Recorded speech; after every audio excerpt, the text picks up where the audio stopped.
Hey everybody, Rob Maurer here, and today we are talking about Tesla's Master Plan Part 3. Elon Musk last night tweeting out that he is working on this. We'll take a look at what I believe will be in that plan. We've also got news on the water permit regarding Giga Berlin, news on a delayed bond sale from Tesla, an update on China, and a few other things as well. Another strong day in the markets today, especially for Tesla. The Nasdaq up 1.3%, Tesla up 3.7% to close at $871.60.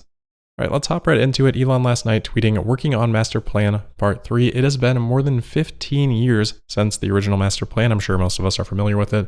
But Elon back in 2006 posted a blog on Tesla.com called The Secret Master Plan, outlining how Tesla was going to build a sports car, use that money to build a more affordable car, use that money to build an even more affordable car, and while doing the above, also provide zero-emission electric power generation options. Check all the boxes there. Tesla has completed all of those things. As that plan was coming to fruition, though importantly not yet complete, Elon Musk again in 2016, 10 years later, wrote another blog post called Master Plan Part 2. Elon summarized that, saying create stunning solar roofs with seamlessly integrated battery storage, expand the electric vehicle product line to address all major segments, develop a self-driving capability that is 10 times safer than manual via massive fleet learning, and enable your car to make money for you when you aren't using it. All right, so clearly Tesla not all the way through that second part of the plan yet, but directionally this is where their efforts have been focused. And remember, the second part of the plan was posted before the first part was complete, which happened about probably a year, 2 years later when the Model 3 ramped up. Agree or disagree, Elon's perspective is that Tesla is coming to the conclusion of this second master plan. He believes in unsupervised FSD later this year, then addressing all major vehicle segments. You've got the Semi, the Cybertruck next year. Maybe you throw a compact vehicle in there, but I don't think that's terribly concerning to Elon. He and Tesla are confident in demand. Whatever vehicles they decide to make, they will sell. The number of segments they're addressing is not a limiting factor and will not be a limiting factor for quite some time. As such, that's a relatively minor part of the second master plan to check off someday. So that brings us to Master Plan Part 3, and I'm pretty confident in where Elon is going to go with this. If we look at Master Plan Part 2, this was written 1 month after Tesla offered to acquire SolarCity. It was written less than 1 year after Tesla unveiled Autopilot. Those, plus expanding the electric vehicle lineup, which is really just a continuation of the original master plan, were the foundational elements. So for those that are paying attention, we shouldn't really expect Master Plan Part 3 to be surprising. Think about the things that Elon Musk has spent time talking about over the last year. At almost every opportunity possible, he notes that Tesla will be thought of more as an artificial intelligence company than just about anything else.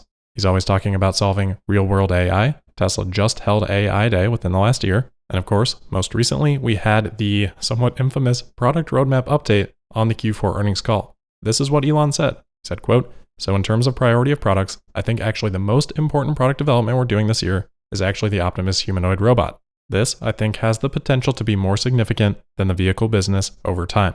If you think about the economy, the foundation of the economy is labor. Capital equipment is distilled labor. So what happens if you don't actually have a labor shortage? I'm not sure what an economy even means at that point. That's what Optimus is about, so very important," end quote. Elon had made a very similar statement at AI Day. It was one of his more reflective comments of the day. These comments, I think, are basically us watching Elon Musk draft this Master Plan Part 3 in real time. A couple months back at the Starship update event, Elon said that the two things he spends the most time thinking about are Starship and FSD. This is FSD. Stuff Elon's talking about here is FSD, just a different application. This is an idea with the kind of magnitude that Elon Musk loves thinking about. He loves distilling big problems like this down to first principles, selling that insane vision to a bunch of incredibly talented and smart people, and then working like crazy, possibly for decades, to make that happen.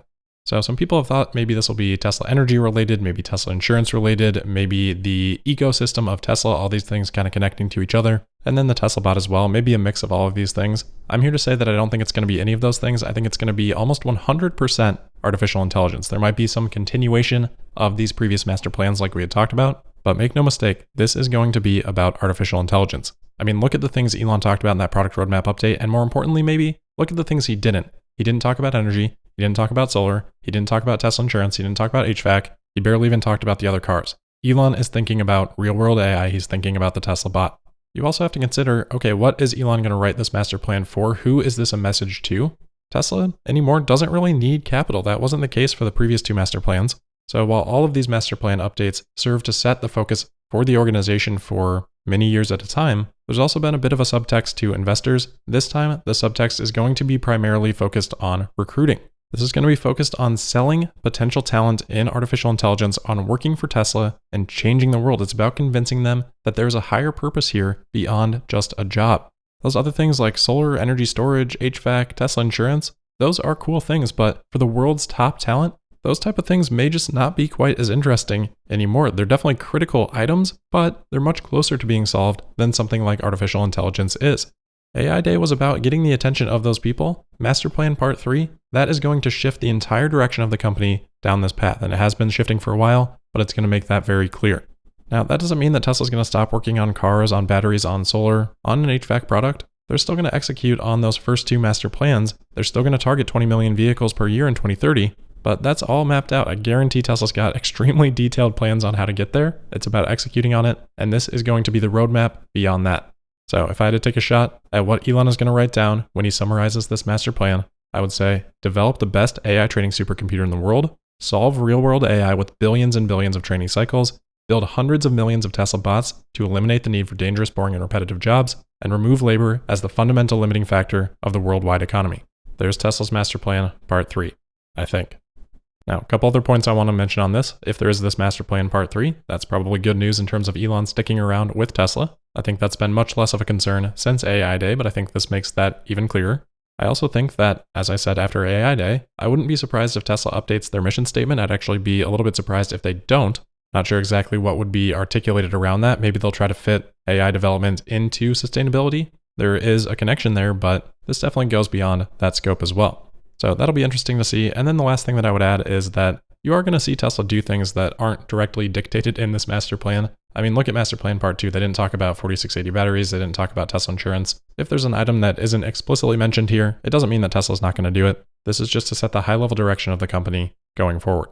So I'm excited about this. I mean, from AI Day to that product roadmap update to the master plan part 3, I think we just get more concrete in terms of Tesla going in this direction. And to me, that's super exciting. Yes, it does introduce uncertainty. We saw plenty of that after the Q4 call. But again, I don't think this really changes anything in terms of the plans that Tesla has already laid out. Maybe it's worth Elon throwing in a point or two on how Tesla's going to continue to execute on those. But I think AI will very clearly be the direction moving forward. As investors, I think that's something to be very excited about. After you get to a certain level, selling 20 million cars per year, growth after that, let's say Tesla's a $5 trillion company, without AI, it's going to be hard.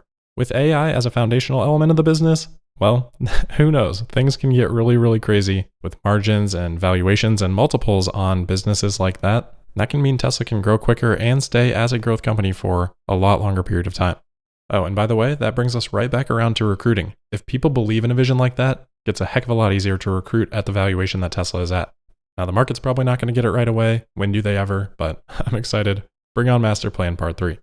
All right, next up, we've got an update on the water supply situation for Giga Berlin. I'll assume people know the background there, but we've got a new report here out of Germany saying that the Water Association, WSE, which is the supplier, will not terminate the supply contract with Tesla as threatened. And WSE, as well as the Brandenburg Environment Ministry, have agreed that, quote, in the event of a water shortage, the supplier may pump 1.3 million cubic meters more than previously tolerated, end quote. So as we have talked about, even though they do need to redo a portion of the public participation process, it looks like they will be able to expand the water supply in that interim period. That may not have affected Tesla in that ramp-up period anyway, but at least now we've got that confirmation. We'll still keep an eye out for when that public participation process is done and this can be fully finalized, but as it stands right now, should not be any water supply issues. By the way, we're now less than 1 week away from first deliveries from Giga Berlin.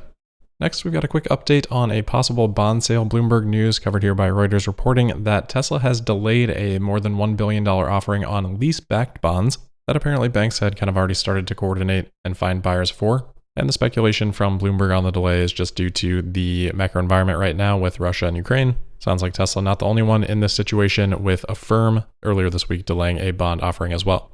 So I wanted to cover it just to avoid any questions, but I don't really think this is big news at all. Obviously, Tesla is fine in terms of cash. They don't need this offering to be sold, and certainly not with any immediacy. So we'll see what happens, but ultimately, I don't think all that important. All right, next up here, we've got an update on the Gigafactory Shanghai situation that we had talked about yesterday. Reuters had reported that Tesla was halting production. Well, late last night, Moneyball here on Twitter, who's provided some good information on the past, says that, quote, Tesla China on rumors, Gigafactory 3 to halt production 16th and 17th of March. We will actively cooperate with government requirements on testing and other measures, and at the same time do our best to ensure production, end quote. Sounds like they may not actually be fully required to shut down. Again, we had talked about that update from WUWA that said that there were testing procedures and some things that may make production more complicated, but not necessarily to the degree of having to completely shut down production. So we'll keep an eye on this and try to figure it out with a little bit more certainty. Unfortunately, no new drone videos from WUWA in the last couple of days, but maybe we'll see one of those pretty soon, and that can help with the clarity.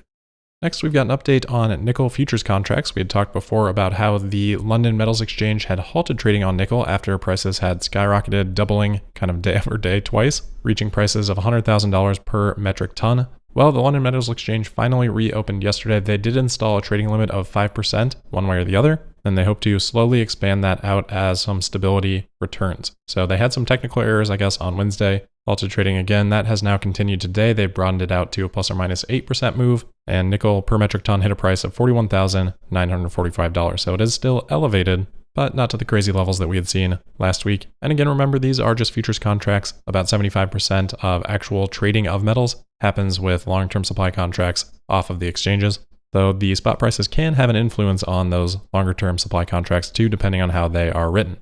All right, last few things here. First up, we've got an update on the Ford F-150 Lightning. The Monroney sticker for the Ford F-150 Lightning has been spotted, so that shows the efficiency metrics. Those have not yet been posted on the EPA website. We're seeing them here, as shared out by a user on a Ford forum. These have been verified, and we can see here, depending on the version, it's getting somewhere between 66 and 70 miles per gallon equivalent. That's very, very close to what the Rivian R1T is getting in terms of efficiency. In terms of kilowatt hours per 100 miles, the Rivian R1T is at 48, where the Lightning Standard comes in at 49, the Lightning Extended at 48, and the Lightning Platinum at 51.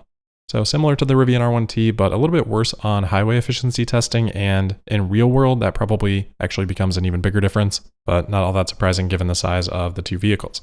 Next, we've got an update from Maserati on their EV plans. They announced that they will set the benchmark in every market segment and be the first luxury brand to complete its electric lineup by 2025. Now, I think that just means they're going to offer all their vehicles in an electric version by 2025. That'll start with the Gran Turismo, which they say will be on the market in 2023. And they also say that by 2030, the entire Maserati range will be full electric. So I assume that means 2025, they'll offer everything in electric, 2030 only electric, but even that 2030 language is a little bit vague, so I'm not convinced of that either. Lastly, then, we've got an update on the Boring Company. We talked yesterday about how they were looking at projects for San Antonio. Today, we've heard that San Antonio has agreed to negotiate with the Boring Company on a possible project. So the Alamo Regional Mobile Authority Board voted to conduct a study on the feasibility of a project, but they do note that the vote is not to take any other action than to enter into negotiations. So nothing final there, but definitely being explored. All right, that is all for today then. As always, thank you for listening. Make sure you're subscribed and signed up for notifications. You can also find me on Twitter at Tesla Podcast, and we'll see you tomorrow for the Friday, March 18th episode of Tesla Daily. Thank you.